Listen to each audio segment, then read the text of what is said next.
এইবাৰ অসম কঁপাই যোৱা এটা বিহৰণকাৰী হত্যাকাণ্ড, এটা ভয়ানক হত্যাকাণ্ড। ৰাসৰ অনুষ্ঠান চলি থকাৰ মাজতেই এই ভয়ানক হত্যাকাণ্ডটো সংঘটিত হ'বলৈ পালে। এটা ভিডিঅ' মই লৈ আহিছোঁ, মাকে কি কৈছিলে, ভুক্তভোগী পৰিয়ালটোৰ সেই মানুহগৰাকীয়ে কি কথা কৈছিলে সকলোখিনি লৈ আহিছোঁ। কিন্তু তাৰ আগতে মই দুআষাৰমান কথা ক'ব বিচাৰিছোঁ। চাওক কি হৈছে আমাৰ অসমখনত। হাঁহ কুকুৰা মৰা দি আমাৰ মানুহক হত্যা কৰা হৈছে। জীৱ জন্তু হত্যা কৰা দি 10 মিনিটৰ ভিতৰত এহাল পিতা পুত্ৰক হত্যা কৰা হ'ল। এইটো এটা কেনেকুৱা ধৰণৰ হত্যাকাণ্ড আৰু কেনেকুৱা ধৰণৰ আমাৰ অসমৰ কিছুমান মানুহৰ মগজু ব্যতিক্ৰম ঘটিছে। কিছুমান মানুহৰ মগজুত ঘিউ বোলা বস্তুটো একদম নাইকিয়া হৈ পৰিছে, একদম পশুতুল্য হৈ পৰিছে, জন্তুতকৈও মানে অধম হৈ পৰিছে।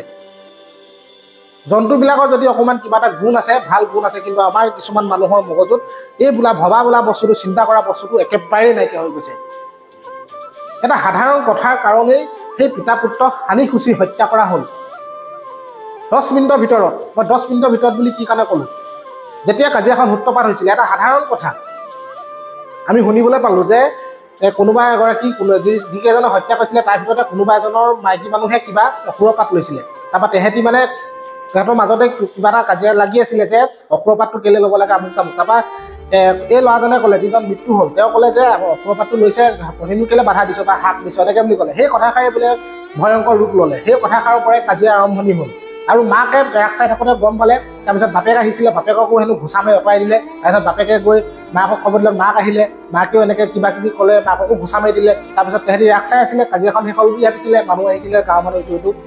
তাৰপিছতে মাকে দেখিলে যে তেওঁ গৈ ৰাস চাই পিনি তাক পাইছিলেগৈ। তাৰপিছতেই দেখিলে 3জনমান মানুহ দৌৰি আহিছে, কিবা হাতত তেজ লাগি এনেকৈ কিবা কিবি। মানে তেতিয়া আকৌ গৈছে, দেখিছে যে বাপেকক একেবাৰে মাৰি পেলালে আৰু ল'ৰাজনকো মানে হত্যা কৰা হ'ল। ল'ৰাজনক মাকে দেখাই নাছিলে ক'ত কেনেকৈ পেলাই থৈছিলে। গতিকে কিমান ভয়ানক হ'ব পাৰে এই হত্যাকাণ্ড। গতিকে তেনেকুৱা হত্যাকাৰী কি ক'ম আৰু, তেনেকুৱাবিলাক হত্যাকাৰীক কেনেকুৱা ধৰণৰ শাস্তি দিয়াটো ভাল, যাতে অনাগত দিনত এনেকুৱা ধৰণৰ হত্যাকাণ্ড আৰু নহয়। 10 মিনিটৰ ভিতৰত এটা সাধাৰণ কথাৰ বাবে আগত কিবা যদি আখেজ আছিলে আমি নাজানো, কিন্তু তেনেকৈ হ'লেও যিয়ে থাকক নাথাকক, কিন্তু এনেধৰণে মানুহক হত্যা কৰে নেকি? এহাল পিতা পুত্ৰক ইমান, সেই ল'ৰাজনে চোলা পিন্ধি আহিছে ধুনীয়াকৈ ৰাস চাম বুলি। গতিকে ইমান বেয়াকৈ তেওঁলোকক ইমান নিৰ্মমভাৱে, নিহিংসভাৱে হত্যা কৰি পেলালে। গতিকে ভিডিঅ'টো ক্লিপটো চাওক, মাকে কান্দিনো কি কৈছিলে, ভিডিঅ'টো চালে আপোনালোকে গম পাব। ৰাগজাই যোৱাটো নোযোৱাই আছিলো। এই বাটতে এই মুনু বৰদলৈ বুলি কয়, মইনা বৰদলৈ ঘৈণীয়েকক এই অকণ বৰদলৈ ভাল পায়, দেউকে নবৌকক ভাল পায়। তাই অসুৰৰ ভাও লৈছে। আমাৰ ল'ৰাটোৱে এইফালৰ পৰা চুৰিয়া চোলা পিন্ধি গৈছে, সি গৈ তাত ডিউটি আছে, গৈছে ৰাসত, সেইখিনিতে সিহঁতৰ কাজিয়া লাগি আছে। তেতিয়া আমাৰ ল'ৰাটোৱে ক'লে, তাই ওখৰ ভাও লৈছে, তই কেলে হাক দিছ? অকণক ক'লে, অকণ বৰদলৈ, শ্ৰীমন্ত বৰদলৈ, মই মোৰ মাইকীক হাক দিছোঁ, তই কেলে কবি বুলিয়ে এইখিনিতে কাজিয়া লাগিলেই। কাজিয়া লগা কথাটো কোনোবাই খবৰ দিলে, বাপেক আহি এৰুৱাই দিলে। বাপেকে এৰুৱাই দিওঁতে বাপেকক ঘোচা মাৰিছে অকণ বৰদলৈ। ঘোচা মাৰিলে মোক ৰাসৰ ঘৰত বাপেকে ক'লে, এনেকৈ কাজিয়া লাগিছে, মই এৰুৱাই দিওঁতে মোক ঘোচা মাৰি দিছে অকণে। মই ক'লো, হ'ব নালাগে কাজিয়া কৰিব, ল'ৰাটোৱে ভাও দিছে, কালিলৈ কি বিচাৰ কৰিম এনেকৈ বুলি কৈ মই ল'ৰাটোৰ ড্ৰেছযোৰ খুলিবলৈ বাটলৈ আহিছোঁ। আমাৰ জনে ৰাগ চাই আছে।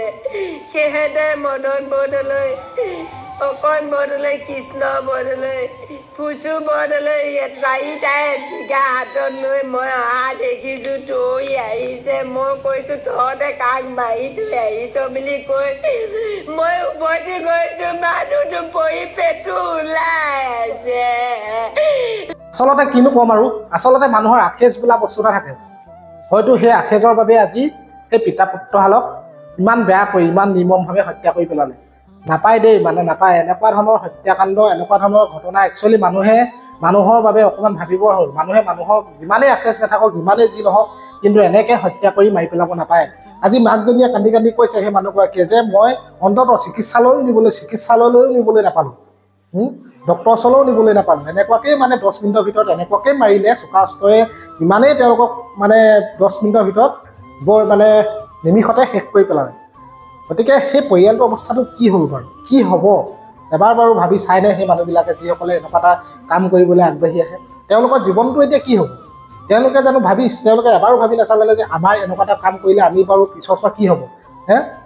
মানুহৰ বিবেক মানুহৰ বিচাৰ বুদ্ধিবিলাক অলপ মানুহে ভাবি চাব লাগে যিকোনো এটা কাম কৰাৰ আগতে যে এই কামটো কৰিলে ভাল হ'বনে বেয়াই হ'ব ভাবি চাব লাগে গতিকে নিমিষতে সেই পিতা পুত্ৰৰ হালৰ ওপৰত যদি তোমালোকৰ যদি আখেজে আছিলে আগৰ পৰা কিন্তু হ'লেও মানুহে মানুহক এনেকৈ হত্যা কৰিব নাপায় গতিকে কি ক'ম আৰু জঘন্য অপৰাধ এটা এইটো জঘন্য মানে বৰ বেয়া মানে কি ক'ম আৰু এনেকৈ মানুহক হত্যা কৰা মানে হয়তো গা নোম হিঁয়ৰি উঠে এনেকুৱাবিলাক ঘটনা শুনিলে কিন্তু ভিডিঅ'টো বনাবৰ ইচ্ছা নাছিলে কিন্তু আপোনালোকৰ আগত বেয়া লাগিলে এনেকুৱা ধৰণৰ ভিডিঅ'টো পোৱাৰ লগে লগে বেয়া লাগে একচুৱেলি সেইটো কাৰণে আপোনালোকৰ আগত দাঙি ধৰিলোঁ আৰু যি কি নহওক কেনেকুৱা পালে জনাব আপোনালোকে কমেণ্টত কমেণ্ট কৰি আৰু ভাল পালে লাইক কৰিব শ্বেয়াৰ কৰিব চেনেলটো ছাবস্ক্ৰাইব কৰিব গতিকে আজিলৈ আহিছোঁ ভালে থাকক কুশলে থাকক অলপ ভাবি চাব আপোনালোক সকলোৱে এনেকুৱাবিলাক কাম কৰাৰ আগত কিন্তু কি ক'ম আৰু আহিছোঁ আজিলৈ